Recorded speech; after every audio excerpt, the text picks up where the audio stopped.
알로하, 안녕하세요. 책이움 신쌤입니다.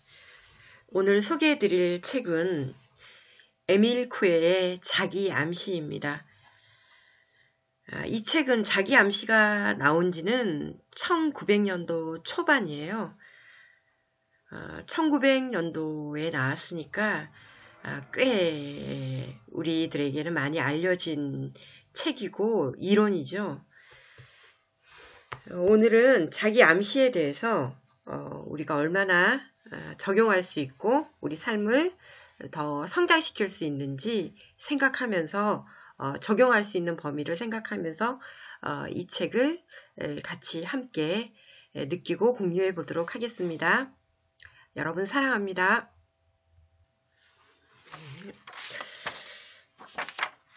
나는 날마다 모든 면에서 점점 좋아지고 있다. 나는 날마다 모든 면에서 점점 좋아지고 있다. 나는 날마다 모든 면에서 점점 좋아지고 있다. 여러분 한 번쯤은 이 문구 다 들어보셨으리라 생각이 드는데요. 에밀 쿠에 박사의 이런 치유와 암시의 정점이라고 할 수 있는 이 한마디 문구 안에 에밀 쿠에님의 전 생애에 그 많은 환자들이 치유가 되고 기적들이 일어나는 마치 예수님이 행하신 우리 성경에서나 볼 수 있는 그 치유의 기적들이 다 집약적으로 포함된 그 언어입니다. 말들입니다. 나는 날마다 모든 면에서 점점 좋아지고 있다. 그래서 굉장히 광범위하게 들리고 조금 핵심에서 좀 벗어난 것처럼 뭉뚱그려서 하는 문구 같지만 굉장히 뜻깊고 굉장히 치유 효과가 높고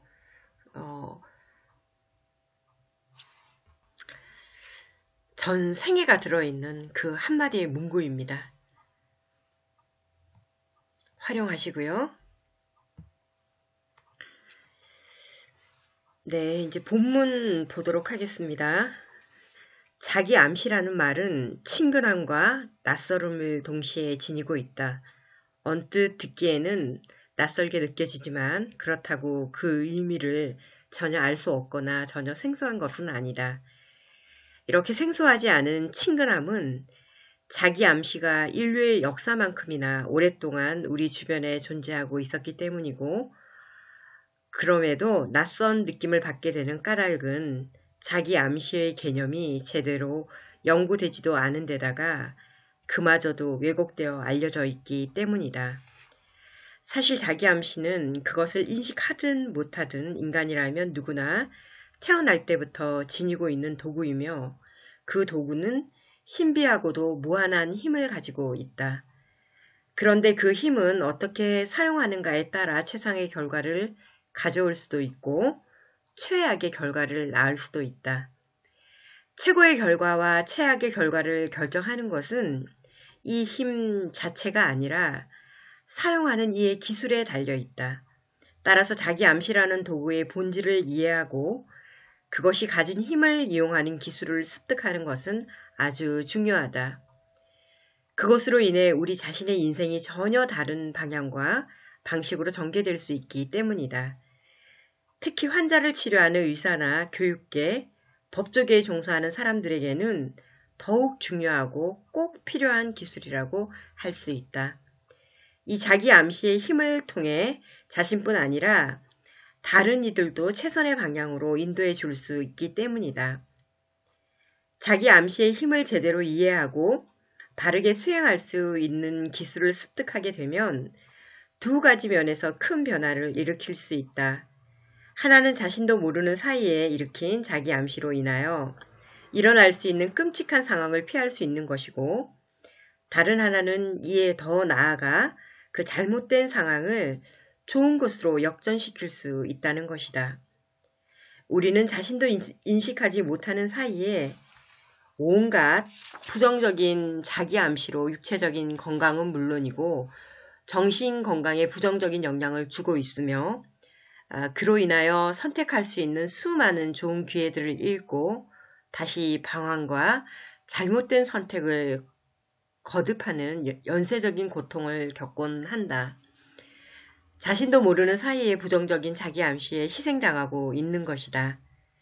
자기 암시를 제대로 이해하고 그 힘을 바르게 사용한다는 것은 이런 부정적인 연쇄고리를 끊고 진정으로 자신이 원하는 길로 나아가게 하는 절대적인 힘을 얻게 된다는 뜻이며 더 나아가 여전히 잘못된 길에서 헤매고 있는 다른 이들을 도와 바른 길로 안내할 수 있는 능력을 갖게 된다는 의미이기도 하다. 네, 이제 앞서 내용에서도 잠깐 언급이 되기도 했는데요. 우리는 알게 모르게 스스로에게 계속 자기 암시를 하고 있습니다. 될 거야. 아유, 이건 안 될 거야. 불안함으로 계속 두려운 자기 암시를 하고 있고요. 스스로에게 힘을 주면서 할 수 있어, 할 수 있어. 난 하고 말 테야.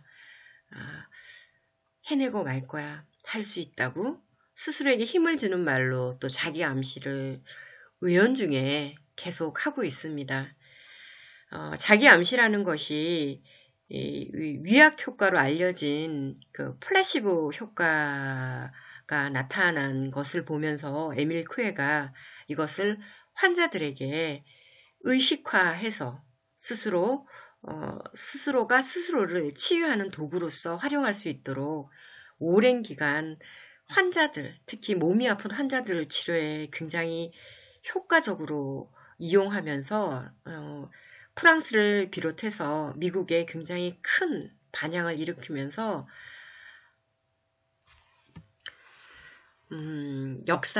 심리학 역사에 한 획을 그었다고 할 수 있을 정도로 영향을 막대하게 끼치고 있습니다. 지금 현재까지. 자기 암시, 그냥 하는 암시하고 자기 암시를 구분하라고 해요. 암시는 다른 사람이 어떤 다른 개체에게 하는 것이고 자기 암시는 자기가 자기 스스로에게 주는 암시이므로 암시보다 자기 암시의 능력을 키워 무한한 영역인 잠재의식에 접근해서 불가능이 없는 도전을 하라는 이야기입니다. 여기서 이제 무의식하고 의식을 또 한번 짚고 넘어가야 할 것 같은데요. 자기 암시의 영역은 무의식의 영역입니다. 우리가 이게 많은 책에서 보듯이 의식은 우리의 5% 영역, 무의식은 95%의 영역을 차지할 만큼 의식의 역할, 우리가 생각이라고 하는, 우리가 통제하고 지배하는 생각의 영역은 우리가 쓰는 뇌의 활동, 우리가 쓰는 어떤 에너지의 활동의 5%밖에는 되지 않습니다. 나머지는 우리가 빙산을 떠올리시면 알다시피 빙산에 나와 있는 부분은 의식에 해당되고 그 밑에 큰 암초처럼 밑바닥에 거대한 뿌리를 이루고 있는 무의식이 95%를 차지합니다. 무의식을 다루는 도구로서 상상을 이야기하고 있고요. 우리의 노력해야 한다 하는 것은 의식의 분야이므로 자기 암시에서는 노력을 굉장히 금지시하고 있습니다. 의지에서 노력하는 것은 하등에 도움이 되지 않고 의지력을 발휘해서 노력하는 것은 자기 암시의 가장 장애물로 여겨지고 있습니다. 노력을 빼고 의지를 빼고 상상하고 가볍게 무의식을 훈련시킴으로써 우리가 뜻하는 바를 이룰 수 있다고 자기 암시에서는 얘기하고 있습니다. 의지가 강하면 정반대의 결과를 낳으므로 우리는 의지와 상상력이 싸우면 항상 상상이 이깁니다. 다른 말로 의식과 무의식이 싸우면 항상 무의식이 이기게 되어 있습니다. 이 얘기를 하자면 굉장히 긴 강의가 되고요. 그래서 아실 겁니다. 이 말의 뜻을. 우리가 습관을 못 이기죠. 한 번의 결심이 습관을 못 이긴다라는 것과 일맥상통하는 것으로 이해하시면 될 것 같습니다. 네, 그래. 언제나 상상이 의지를 이긴다는 그런 이제 무의식이 의식을 이긴다라는 말을 하고 있고요. 이깁니다.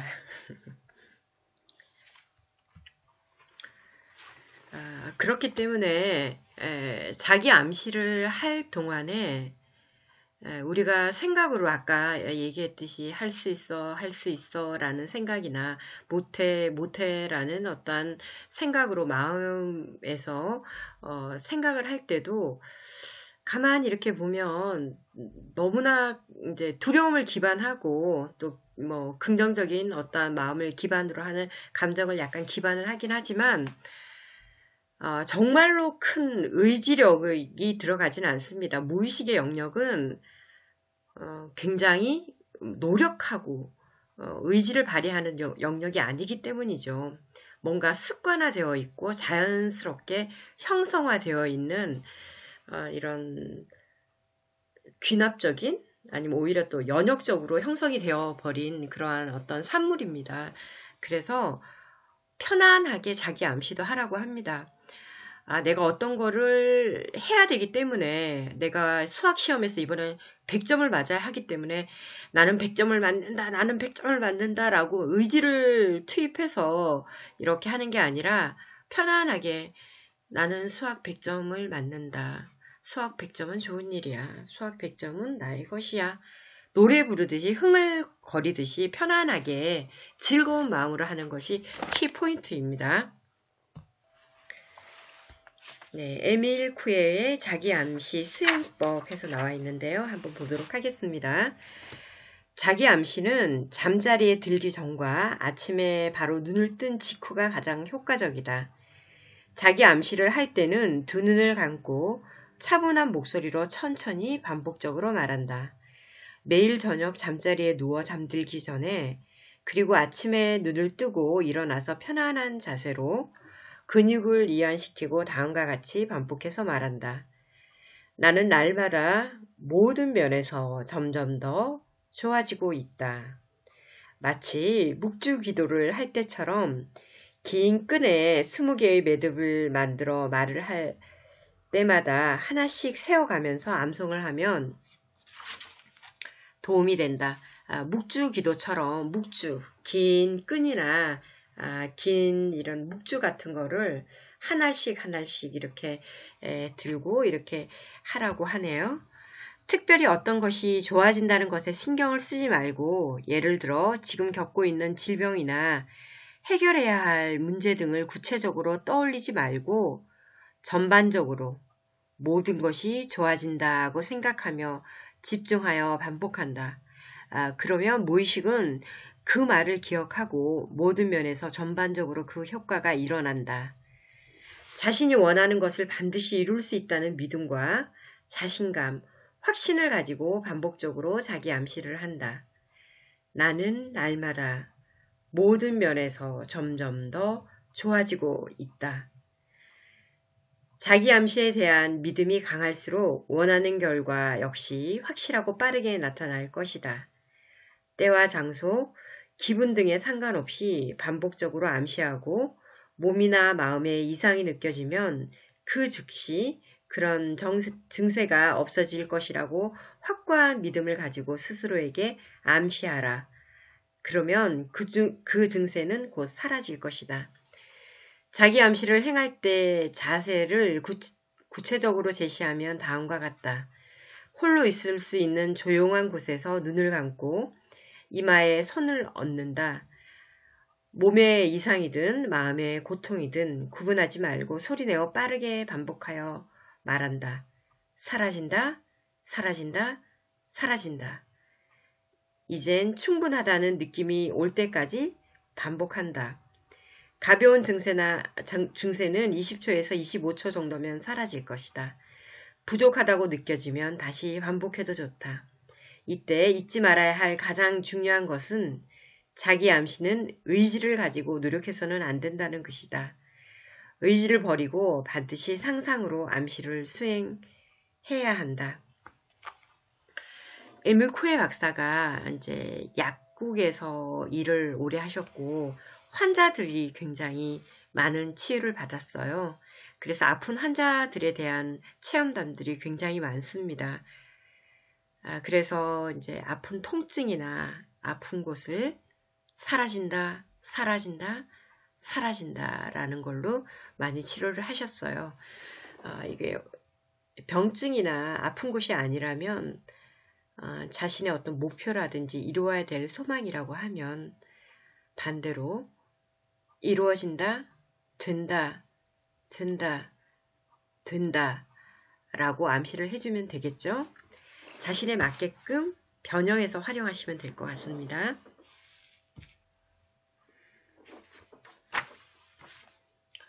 모든 것은 상상하는 대로 이루어진다 라는 챕터를 보도록 하겠습니다. 상상도 급류나 말처럼 길들여 줄 수 있다는 이야기로 다시 돌아가 보자. 상상력을 길들이기 위해 가장 중요한 것은 그것이 가능하다는 것을 아는 것이다. 하지만 대부분의 사람들이 이 사실을 간과한다. 두 번째는 상상력을 길들이는 방법을 알면 된다. 그 방법은 아주 단순하다. 사실은 우리가 인식하거나 배우지 않았어도 우리는 이 방법을 줄곧 사용해왔다. 다만 잘못된 사용법으로 스스로에게 오히려 상처를 주기도 했다. 그 방법이란 바로 자기 암시이다. 우리는 그동안 자기 자신에게 무의식적으로 자기 암시를 걸어왔다. 이제 우리가 정작 해야 할 일은 의식적으로 자기 암시를 거는 것이다. 방법은 어렵지 않다. 마음속으로 자기 암시의 대상에 집중한다. 그 대상이 예 혹은 아니요 라는 대답을 요구하면 그때마다 다른 것은 일절 생각하지 말고 그저 이것이 일어날 것이다. 저것이 사라질 것이다. 혹은 이런 일이 일어날 것이다. 이런 일은 일어나지 않을 것이다. 등등에 집중한다. 이렇게 그저 지켜보는 상태를 수차례 반복한다. 물론 이런 것들은 모두 우리 내부 에너지의 일부이다. 그러다가 무의식이 암시를 받아들여서 자기 암시로 전환이 되면 그 대상의 세세한 부분까지 모두 현실로 이루어진다. 지금까지 자기 암시는 그저 체면술 같은 것으로 취급이 되었다. 하지만 나는 자기 암시를 인간의 정신과 육체에 미치는 상상의 영향이라고 정의한다. 이 영향은 거부할 수 없을 만큼 강하다. 앞의 에피소드와는 좀 더 다른 예를 들어 설명해보자. 만일 당신이 어떤 일을 할 수 있다고 믿으면, 다시 말해 당신 자신을 설득했다면 그 일이 아무리 어려운 일이라도 해낼 수 있다. 반대로 세상에서 제일 쉬운 일이라도 당신이 할 수 없다고 믿으면 그 일은 절대로 할 수 없다. 아무리 작은 일이라도 그렇다. 신경쇠약에 걸린 사람은 스스로 아주 작은 힘도 낼 수 없다고 생각해서 몇 발자국만 걸어도 쓰러지고 만다. 그러면서 마치 늪에 빠진 사람이 빠져나오려고 버둥거리면 더욱 더 깊이 가라앉는 것처럼 더욱 위축되고 만다. 마찬가지로 통증이 사라질 것이라고 느끼면 실제로 통증은 조금씩 사라진다. 하지만 통증 때문에 괴로워하면 실제로 통증은 더 커지고 심해진다. 어떤 사람은 일정한 상황이 되면 두통이 생길 거라고 예견하는데 그 사람은 어떤 날 일정한 상황이 되면 실제로 두통을 느낀다. 이것은 스스로 병을 만든 것이다. 어떤 이들이 의식적 자기 암시로 스스로 병을 치유하는 것과 반대 현상인 것이다. 일반적이지 않은 생각을 고집하거나 밀어붙이는 사람을 미친 사람이라고 부른다. 어떤 사람들은 자신의 정신과 육체가 병들어 있다고 상상함으로써 실제로 정신과 육체가 병들어 있는 상태를 벗어나지 못한다. 또 어떤 이들은 전혀 특별한 외상이나 장애가 없음에도 중풍이나 마비 증세를 보이기도 하는데 이들 역시 마비라는 상상으로 스스로를 묶은 것이다. 행복하게 느끼는가, 불행하게 느끼는가 하는 건 역시 상상에 달려있다. 똑같은 상황에 처해 있어도 어떤 사람은 행복하다고 느끼는 반면 다른 사람은 비참하고 불행하다고 느끼는 것처럼 말이다. 신경쇠약, 말더듬증, 대인기피, 마비 증세 등은 무의식적 자기 암시의 결과이다. 즉, 자신의 육체와 정신의 무의식이 작용해서 생긴 것이다. 이처럼 무의식이 수많은 병증의 원천이라면 동시에 치료 역시 무의식을 통해 가능하다. 가벼운 것이든 심각한 것이든 치료할 수 있다. 무의식이 우리의 신체에 미치는 영향은 아주 크고 강력하다. 호포노포노에서도 이제 훈화 철학에서도 이제 무의식은 모든 질병을 관장하고 있다고 얘기를 합니다. 무의식이 질병을 받아들이고 무의식이 어떤 거에 연결이 되는 순간 질병이 발생한다고 보죠. 그래서 무의식이 수많은 병증의 원천이라는 것을 알면 자기 암시를 통해 무의식을 의식적으로 훈련시키는 것으로 많은 질병들이 치유된 사례가 에밀쿠에 박사에게서 보이는 것 같습니다. 이제 상상의 힘은 의지의 제곱에 비례한다는 챕터로 얘기를 하고 있는데요. 의지와 상상이 상반될 경우 예외 없이 상상이 승리를 한다. 의지와 상상이 부딪히면 상상의 힘은 의지의 제곱에 비례한다.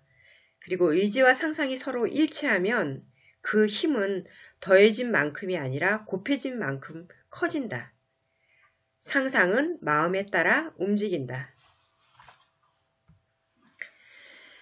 자기 암시는 우리 모두가 태어날 때부터 지닌 천부적인 능력이자 도구이다. 마치 어린아이가 천진스럽게 말을 하며 놀듯이 이 도구를 무의식적으로 갖고 논다. 그러나 이 도구는 아주 위험한 것이 될 수도 있다. 무분별하게 이 도구를 다루면 자신을 다치게 하거나 심지어 목숨을 앗아갈 수도 있다. 반대로 이 도구를 의식적으로 잘 다루는 방법을 습득하게 되면 생명을 구할 수도 있다. 이솝은 혀를 일컬어 세상에서 가장 좋은 것과 가장 나쁜 것을 동시에 지니고 있는 것이라고 했는데 자기 암시 역시 혀와 같다. 자, 이렇게 호포노포노에서도 사랑합니다 라는 정화의 말을 할 때 굳이 크게 의미를 두지 말고 그냥 사랑합니다 라고 말하고 힘을 빼고 말하는 것도 효력이 크다라고 얘기를 하고 있습니다. 힘을 뺀 것은 무의식의 영역이고 무언가 흐름의 영역이니까 상상이라는 도구를 통해 무의식의 영역, 즐거운 영역, 좋은 영역, 한계가 없는 영역에 들어가 보시기 바랍니다. 이제 행동하는 낙관주의자가 되라는 챕터로 자기 암시 책을 마무리하도록 하겠습니다. 다음에 다시 기회가 있으면 조금 더 심도 있게 자기 암시의 부분들을 한 번 더 다뤄보도록 하겠습니다. 아침에 일어나 눈을 뜨자마자 자신에게 이렇게 말해주어라. 오늘도 좋은 하루가 될 것이다. 좋은 일이 찾아올 것이고 혹시 나쁜 일이 생기더라도 극복해낼 자신이 있다. 모든 것은 나의 마음에 달려 있으므로 나는 어떤 일이든 해낼 수 있고 오늘은 좋은 하루가 될 수밖에 없다. 자, 이렇게 자기 암시로 시작하는 오늘 하루도 멋진 하루가 되시길 기원하겠습니다. 알로하, 사랑합니다. 축복합니다. 마치겠습니다.